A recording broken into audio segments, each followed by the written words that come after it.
And we're back, third time's a charm, so this third take will definitely go well. Hi, my name's Naeem. Do you want to introduce And yourself? my name is Hussein. I'm Dad. Nice to meet you, Dad. How are you doing? Good.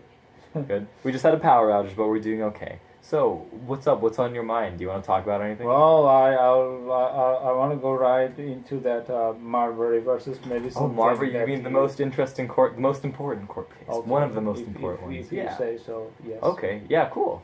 All right, so what do you know about it? Give me like a 5-second summary. Oh, this is like a Marbury wanted to be a judge, and then I think the new president didn't want to confirm him. Perfect. Then All he, right. Then Yes. he sued. Yeah. Great. 5 seconds. Okay, Yeah. that's 5 second summary. Sorry, I'm trying to keep it short because I know Right. my history teacher has a life and has to look at 30 of these. And Okay. so, I don't know, golden rule, I don't want to torture him with 3 hours of video if I wouldn't want to for 30 kids. Yeah. All right, so yeah, that's a pretty big premise of it. Yeah, so what basically happened, right, is that the president, John Adams, right, second president of the U.S., was basically about to leave office because he's a loser and lost the election. And so his party was called the Federalists, and so he's like, well, my party's about to go out of power, right? And this new party called the Republicans, and President Jefferson is about to come into office as the president, right? And so Adams is like, oh, what desperate attempt can I make to still cling to power, right? And so that the Federalists don't lose everything, like, so that they're not complete losers. And so Adams thinks, oh, well, if I just appoint a bunch of judges, right, as many judges as I can before I get kicked out of office, then the Federalists will at least still have the judiciary, even if they lose Congress and the presidency now that Jefferson's president, right? And so he's just rushing in all these appointments. It's like 20 appointments per day, and his Secretary of State's like, I'm stressed out, we don't have the internet, how do I get these commissions to people to appoint them? And so they don't end up getting all the commissions in. They get all the commissions signed, and they're on Adams' desk. And Marbury's one was that Marbury was one of them. Yeah, that's right. Sitting on his The desk. great injustice is Right. that Marbury was one of them. And Okay.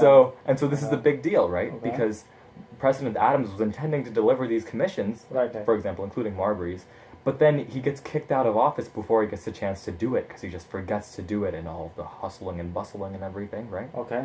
And so now Jefferson is president, and Jefferson doesn't want these Federalist judges to get appointed because he's like, Nobody oh, wants it. Yeah, Federalists are From a losers. different Like, party. why do you want Why Federalists would I? in Why the would I judiciary? confirm someone from another party? Yeah, Okay. exactly. And so All then right. Jefferson tells his Secretary of State, Madison, right? You know Madison, our friend Yes. Madison. Shred them. Oh, Kind of a they slave didn't have- owner, so he's not really our friend. He said yeah, shred them, but yeah, they he's didn't have a like, shredder back get them then. out of my sight, don't deliver them, right? Because he doesn't want these Federalists to be. They didn't have a judges. shredder back then. I don't They didn't know. have a, yeah, so they'd have to use like a manual shredder, I don't know, like a paper Mechanical, cutter, like yeah, a something manual, like that. something like My dad's also an engineer, so he knows how to do this kind of Right. stuff. And this is all very relevant to the case. And so, so the idea is, he tells, bottom line, he tells Madison not to deliver them, right? Right.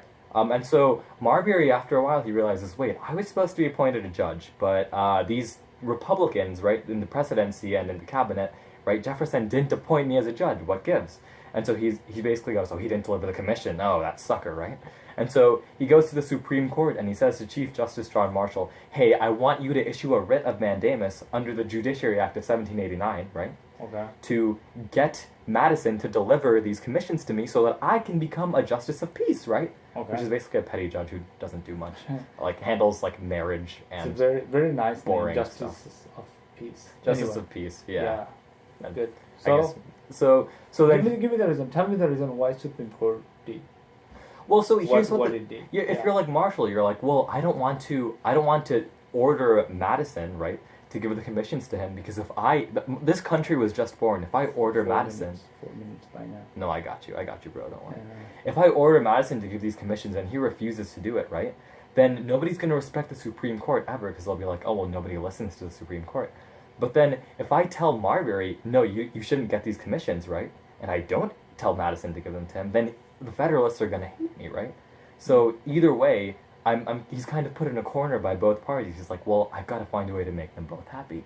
And he finds the most devilish but genius way to make it work, right? What he says is, well, the Judiciary Act of 1789, right, which Marbury, you're bringing to me saying, this tells me that I can issue a writ of mandamus, right, to order Madison to give you the documents.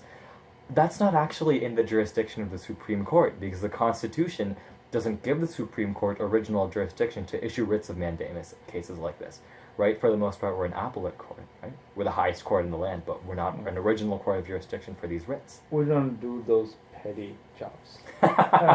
Well, I mean, we don't issue writs of mandamus as original jurisdiction, but yeah, we don't deal with petty losers like you. So that's what he says. He's like, well, so I think it's illegal that Madison's not giving them to you. I think he should give them to you. So I'm like on your side, right? I'm on your side, Marbury. But the Supreme Court doesn't have jurisdiction to do this. So the Act of 1789 that says that we should do this, right? This says that we can do this is unconstitutional. So we're going to overturn that law. And as much as I'd like for you to be appointed a judge, right, Marbury, I can't do that because that's not my jurisdiction. Go to appellate court. They'll give you. Another court has jurisdiction, not the Supreme Court, Right. right? And so basically, that way he made both parties happy because Marbury's like, oh well, at least he's on my side. He's just saying that he's not allowed to do this. So the Federalists are like, okay, well that's a fine decision. Well, we get you, Marshall. And then Jefferson and Madison are like, oh well, he's clearly siding with us because he didn't order us to do it. Right. So basically, he made both parties happy, right? And so that basically made both parties like across the nation just like applaud Marshall, like wow, Marshall's so like fair, he's not doing anything unfair.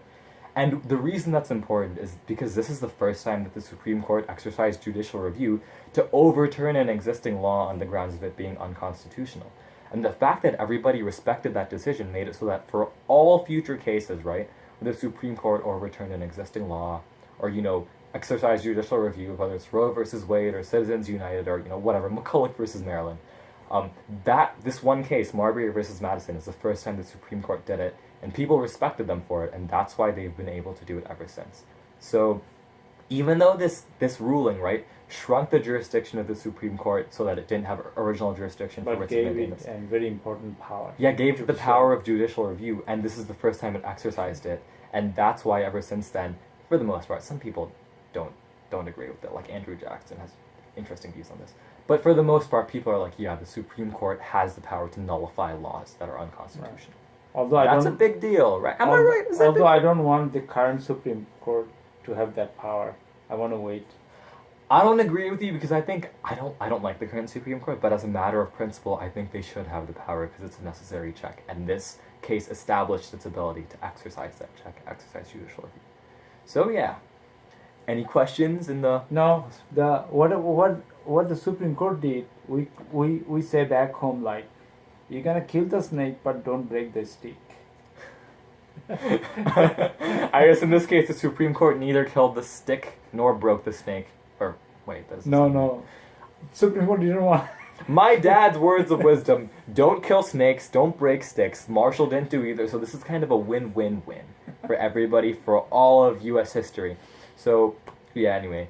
Thank you so much, Dad. Everybody wins, everybody is happy. Everybody wins, yeah, and some people lose, but still they feel like they won, so that's fine. That's right. As long as you feel happy. That's the art, that's the art of making people happy. If you make people feel happy, anything is possible, and also judicial review exists now. Right. So, yeah, anyway, thank you so much, Dad, for being part of this video. Sure, study this constitutional law, it's very important. Yeah, so... Yes. And thank you everybody for watching this video. Please like, comment, and subscribe below. And tune in for our next video, which might never come unless Dr. Ross gives us another extra credit assignment. Just putting it out there. Thank you so much. Thank you for watching us. Yeah, Thank you. Now go play with your dog or do something fun.